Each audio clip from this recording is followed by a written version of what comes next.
Oh, hi. You've just caught me embracing the crushing futility of life here, fishing out the pool. It's about as fruitful as anything else I do, so I figured why not. You're here for the review, I assume? Alright, what do we got today? Woo! That is what I like to see! I mean, it's one thing to rip off a big budget movie. It's another thing entirely to make a sequel to a movie where the ship sank at the end and everyone died. We open with this surfer dude in the water and what appears to be a weird cloud bank thing in the distance. Wait a minute. Is that supposed to be an iceberg?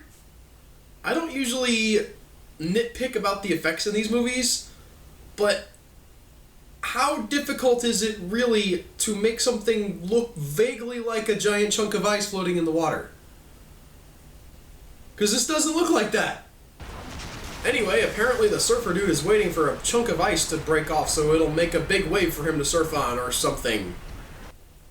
Is this an actual sport? Do people do this? Do they hang around ice floes and wait for ice to break off so they can get waves? So they can surf in freezing cold water by themselves at night? What's this guy's problem?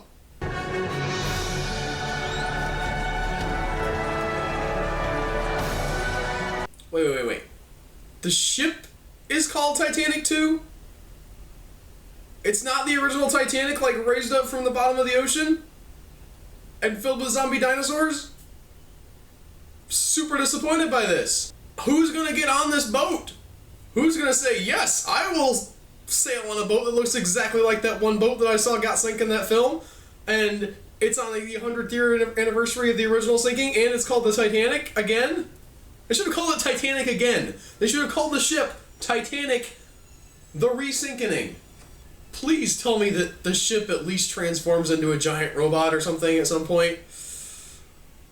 Because if this is just a movie about a ship going across the Atlantic and hitting an iceberg and sinking with drama in it by the Asylum, this is going to be a while. Anyway, there's this blonde lady, and she does something on the ship. I don't know what it is. It's not stewardessing, though. We're not calling her stewardess lady, because that would be insulting to the stewardess lady from Air Collision. This lady is not of that caliber. We don't ever see her even doing any work. No. She just hangs around and waits for the iceberg to hit. Spoilers. The iceberg's gonna hit. In the movie Titanic II by the Asylum, there's gonna be an iceberg. The blonde lady's dad works for the Coast Guard, and he calls her to let her know he doesn't want her on the ship. It's not the outside of the vessel that I'm concerned about, honey. Look, we had this conversation. I don't want you on that boat. We agreed that this was good for me. Yeah, well, that's before I realized the rush job that they had committed to in order to make this anniversary date. Yeah. And also because it's called the Titanic II. That's a good reason. Then this guy shows up.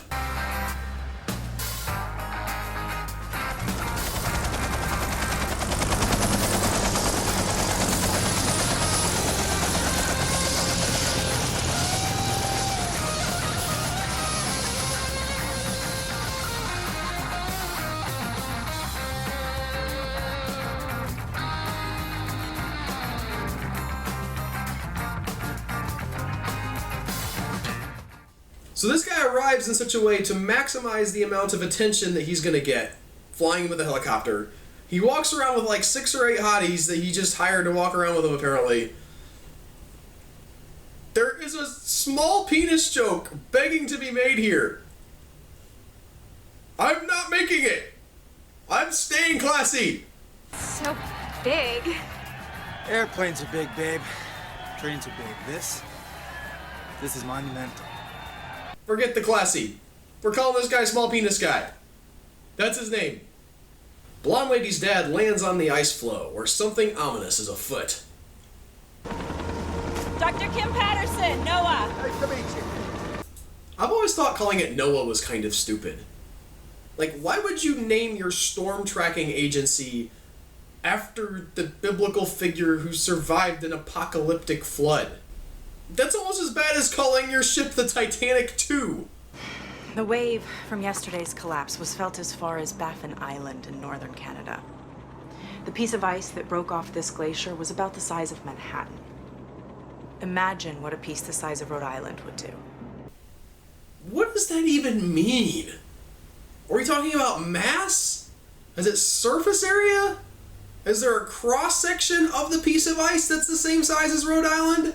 Yeah, they get that same thing from, what was it, Armageddon.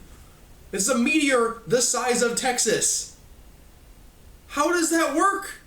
Like, how far down into Texas do you have to dig to make the meteor? States are not using units of measurement. Give us some mass. Give us some volume. Anyway, back to the Titanic II. Blonde lady and small penis guy are having a heart-to-heart. Admiring your masterpiece? Yeah, I was, as a matter of fact. Aren't you gonna be late for your party? Well, it's my ship. I figured they'd wait for me. Besides, I kind of like to make a late entrance. This is boring. You chose a different life. That's fine, I understand. Besides, it looks like you're pretty happy with your decision. Yeah, I'd say he's super happy with his decision. Back on the ice floe, the ice starts to crack, and the Coast Guard helicopter lifts off just before the whole thing falls away underneath them. Kind of doesn't make any sense that the people who were predicting the ice was going to break off made camp right next to where it was going to break off. Gets close to land. Ships at sea should be unaffected. That's not entirely true, Captain. Ships at the surface may be fine, but everything underneath will be affected. This is the North Atlantic. Ice? Yeah, in a movie called Titanic II, ice could be an issue. Color all of us shocked beyond words.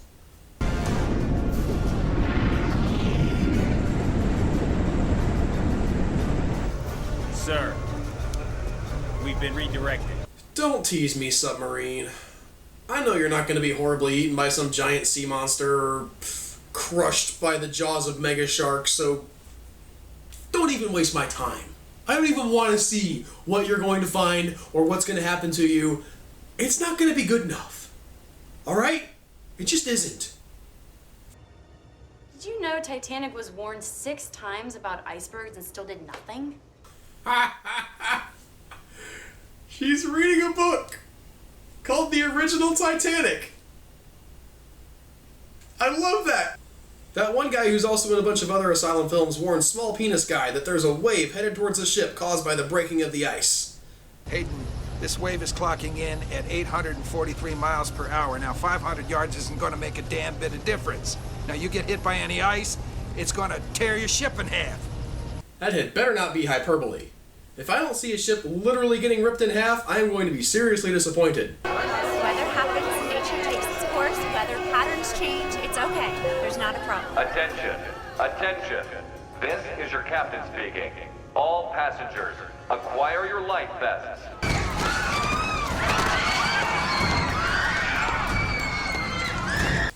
I love how well they're handling this.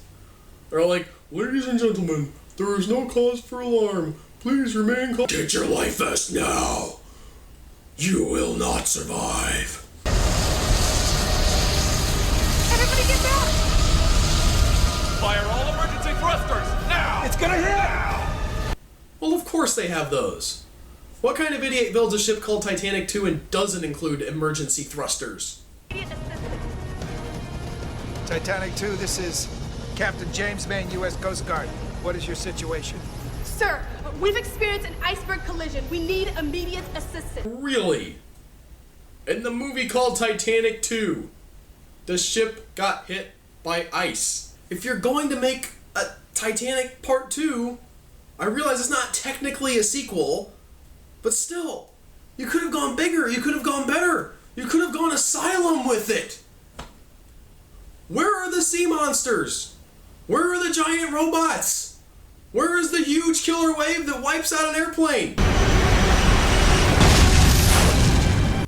Okay, fine. I'll give you that one. But still, it's not enough. It just isn't enough. The problem is the film is boring. I could keep going through it, but it'd just be more and more shots of me saying, this is boring, 18 bazillion times. You've let me down, Asylum. Where's the cheese? Where's the over the top? You know what? I'm fixing it. I'm gonna tell you how the movie should have been. This isn't a movie that actually came out. I'm gonna tell you the true story of the Titanic II, as it should have been told by the Asylum. They screwed it up. I'm gonna make it right.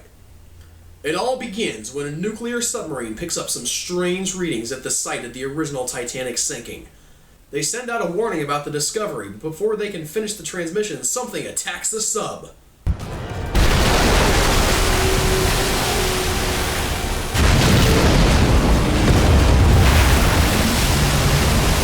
The government, not willing to take any chances, sends giant robots down to investigate the wreckage. They repair the sunken ship and bring it to the surface again in an effort to resolve the mystery.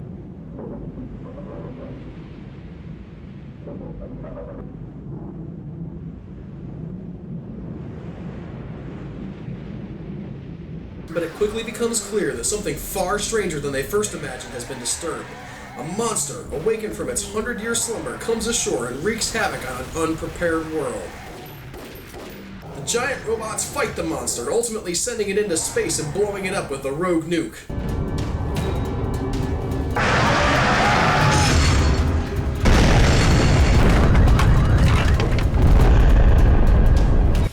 But just as the world breathes a sigh of relief, it becomes clear that the threat is just beginning as the eggs the monster laid begin to hatch, producing all manner of dinosaurs.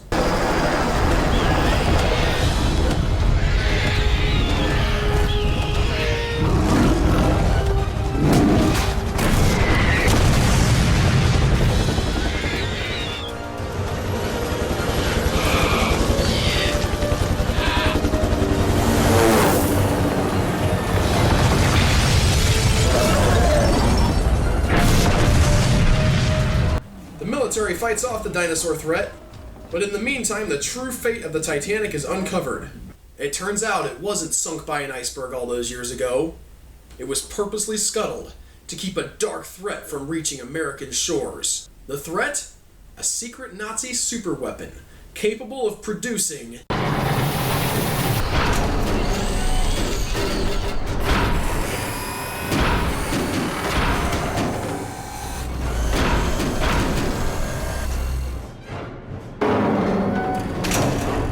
Robot Zombie Hitler. Robot Zombie Hitler flies off in his UFO, and it seems that the end is near. But just when all seems lost, the military activates a magical weather satellite that creates the only thing capable of killing Robot Zombie Hitler. Balloonado! Balloonado does battle with Robot Zombie Hitler's flying saucer, and it blows it up, and the day is saved! That's how it should have ended. That's how it should have been in the Titanic Part 2. If you're the Asylum, that's the movie you should have made. Not this crap. I'm Albert Berg. This has been Titanic 2. Next week we're going to review something interesting. It may not make any sense, but it will be fun! Swear to God, I would rather watch some of these people drown than give them CPR.